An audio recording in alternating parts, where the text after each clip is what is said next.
দেশের হয়ে যুদ্ধে না পেরে সেই যুদ্ধের প্রভাবই এবার মাঠে খাটালেন মার্কিন যুক্তরাষ্ট্র। মিশরের সাথে ড্রয়ের পরে এমনই বড় অভিযোগ তুললেন ইরানের অন্যতম ফুটবলার তারেমি।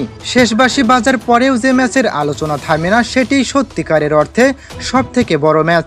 2026 ফিফা বিশ্বকাপের গ্রুপ জিতে ঠিক এমনই এক রোমাঞ্চকর লড়াই উপহার দিল ইরান ও মিশর।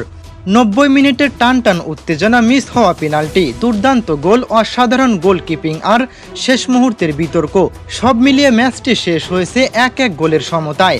ম্যাচের শুরু থেকেই আক্রমণাত্মক ফুটবল খেলতে থাকে মিশর। মাত্র 5 মিনিটেই এগিয়ে যায় আফ্রিকান এই দলটি। মোহাম্মদ সালার নেওয়া শট ইরানের গোলরক্ষক পুরোপুরি আটকাতে না পারলে ফিরতি বল পেয়ে যান মোহাম্মদ সাবের। এক মুহূর্ত দেরি না করে দুর্দান্ত ফিনিশিংয়ে বল জালে পাঠিয়ে দলকে এগিয়ে দেন তিনি। এটি বিশ্বকাপ ইতিহাসে মিশরের সবথেকে দ্রুততম গোল।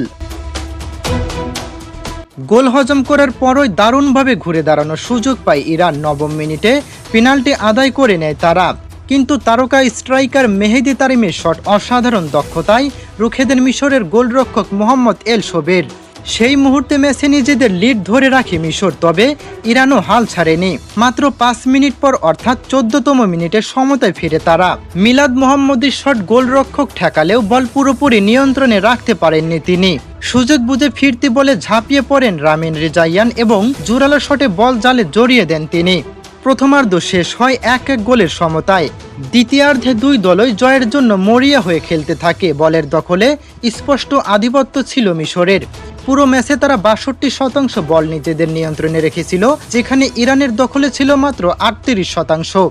কিন্তু ম্যাচের আসল নাটক তখনও বাকি ছিল। ইনজুরি টাইমে অর্থাৎ 90+3 মিনিটে ইরানের সুজা খলিলজাদে বল জালে পাঠিয়ে উল্লাসে ফেটে পড়েন। মনে হচ্ছিল শেষ মুহূর্তে বুঝি জয় নিশ্চিত করে ফেলেছে ইরান, কিন্তু ভিআর পর্যালোচনার পর রেফারি অফসাইডের সিদ্ধান্ত নেন এবং গোলটি বাতিল করে দেন। মুহূর্তেই বদলে যায় পুরো ম্যাচের চিত্র। এরপর শেষ সুযোগেও ভাগ্য সহায় হয়নি ইরানের। সাইদ উজাতুলির হেড ক্রসবারে লেগে ফিরে আসে, আর তাতেই 1-1 গোলের সমতায় শেষ হয় এই দারুণ লড়াই।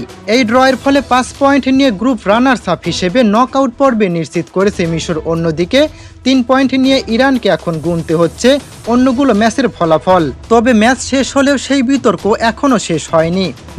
বিশেষজ্ঞরা মনে করছেন ইরানের সঙ্গে এটি সম্পূর্ণ দুর্নীতি করা হয়েছে, কারণ এর সঙ্গে থাকতে পারে অন্য ধরনের রাজনৈতিক কারণ। ইরানের এই বিতর্কিত গোলের বিষয়ে আপনার মূল্যবান মতামতটি অবশ্যই আমাদের কমেন্টে জানাবেন।